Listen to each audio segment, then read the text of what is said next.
So this is definitely worth a read to deep dive into this.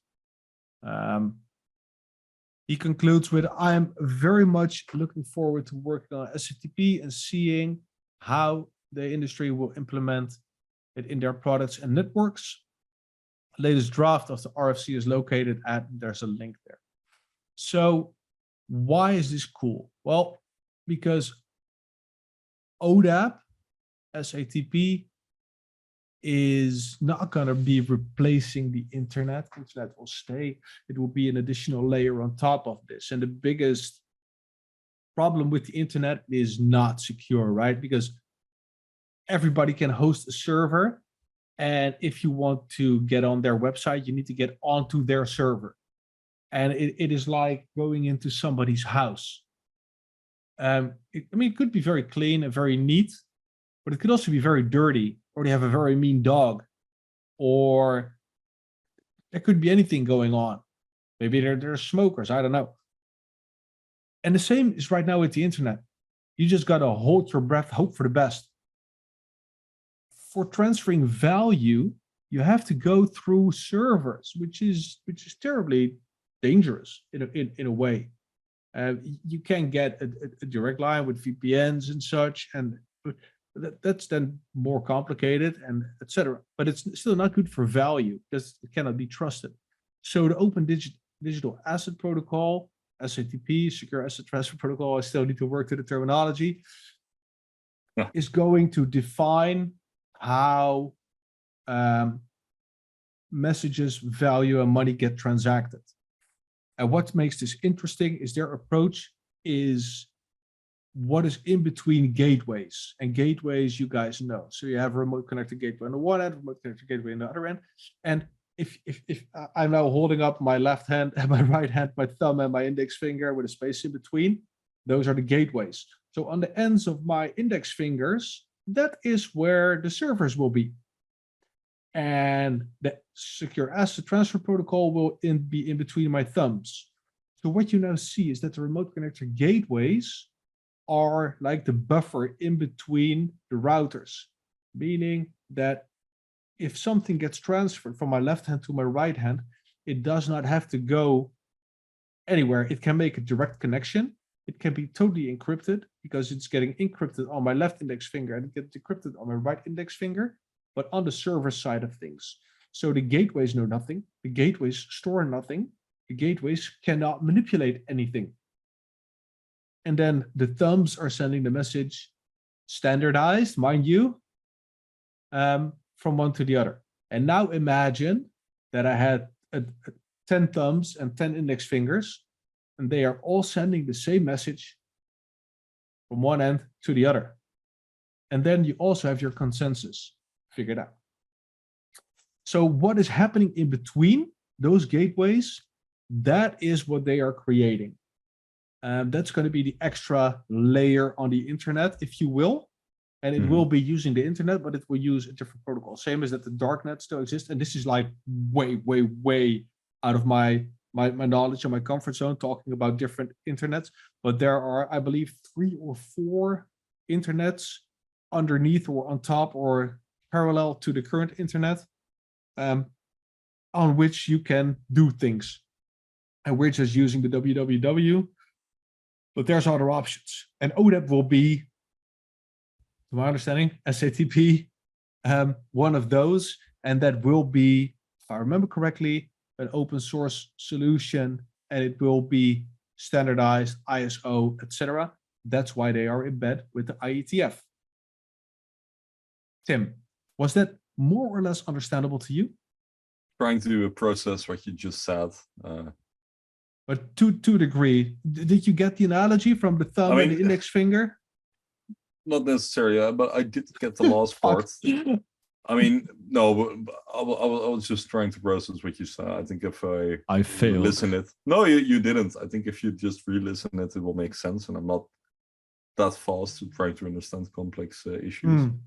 But I do understand the last part that you said, as in that they are simply building a layer on top or above or beneath, I don't know, based on the current internet, so that you will get a new type of protocol through which everything functions. The internet is just the internet, right? And we spoke about. And I have no clue how the internet works. It's just I log in on a website and it starts working, and I don't really care what the technology is, honestly. It's just cables. It's cables. It's data streams. No. Listen. We looked at this. The entire infrastructure, the internet, that's a given. That's like all the submarine cables for lag chain. We're getting to that in a bit as well. But it's just data. It's just data going through cables from A to B. That's the internet. And there's a bunch of cables going around the world. And that is how data gets transferred. SATP will use that same quote unquote bandwidth, those same cables.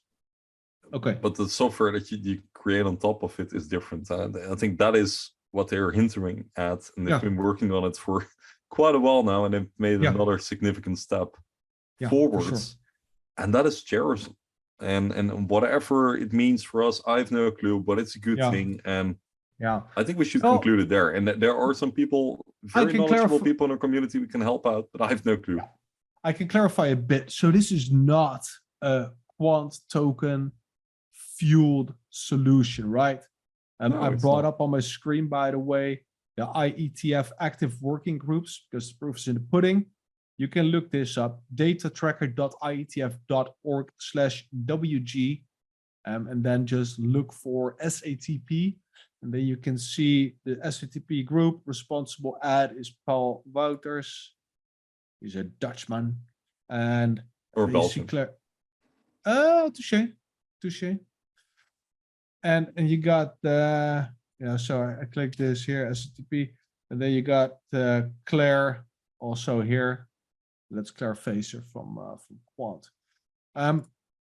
So this is not Quant operated. Mind you, Quant has been integral in the development. Yeah, they've been in this group since the beginning, about. Yeah, and Martin Hargreaves has been talking about this, and there have been a ton of meetings. So what you can now say is that this is going to be open source, right? So this is going to be in between the gateways, like I explained earlier, and Quant will not be used for SATP itself. But it gets really interesting if you are Gil and you have been thinking for 20 years about how to do this and what you need to do for this, right? So he's on the IETF, he's on all these boards and all these groups, and then decided to make his little gateways, because they are the, and I'm just picking up my two vaporizers, is not promotion, but these are the gateway things. And he already designed this because he knows that these things and the coils that go in here are going to be instrumental when this in-between space, now my pinkies, now it's getting real complicated, when that goes live. So if that protocol, imagine thinking of Android. Android is an open source thing. Imagine that you thought up that Android should be the solution. And whilst you are making all the connections and all the networks, you are on the back end creating your Samsung phones or your phones, right? So that is where the Quant tokens are. The gateways are the Samsung phones, and the QNT tokens are integral for that. So it's really clever. It's really clever to have a solution and then create another solution for that solution, and then monetize either one of those. So there's going to be competition because there's other people that are going to be running API gateways. I mean, an API gateway, everybody can run an API gateway. But Quant already knew that this would be coming. They have been working towards this. So they will undoubtedly be first, in my opinion, all my opinion. Yeah. And they will, in my opinion, undoubtedly be the biggest. Yeah. And if you want to have a successful company, you need to be either first or the biggest. Sure. Yeah. Or both. And I think they're doing well on both ends. That's why everybody's so enthusiastic about SATP.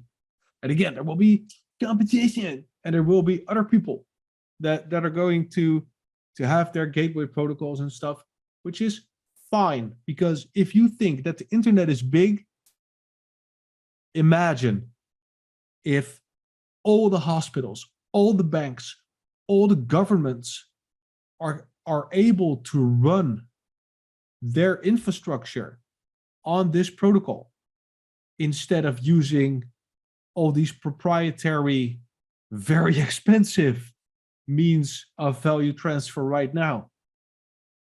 Imagine it will obliterate the scale of what we can perceive as possible. The amount of data that is not being sent over the internet at this time is stupendous, because it is not secure, because it is not to be trusted, because you cannot trust who's on the other end. Anybody can say whoever he wants to be.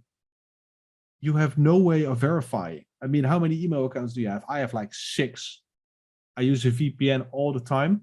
I have many different pseudonyms. I have different email addresses for many different things, because nobody is to be trusted. Well, not DM you first. Why not? If everybody has a verified account, you can do that on a public permission network, like LagChain, for instance. Okay, enough. Yeah, I mean, I catch you. No, it's cool. It's cool. It's cool. No. Yeah, well, I'm also zoning out, but interesting stuff. I mean, yeah, it's the entire strategy of Gilbert and the company, and yeah, I have written this in the chapter as well. Keep referring to it, and that's exactly the point I lined out. And we talked about this in previous Quamfy shows past year, also with Bas and with Niels. I think, but the entire way to kind of roll this standardization process out and how smart they are doing it. They're literally going to the core of the infrastructure, and they have ingrained themselves in there. And they're like, oh yeah, by the way, we already now we have this standard. We already have a product that exactly meets the standard that we just created together.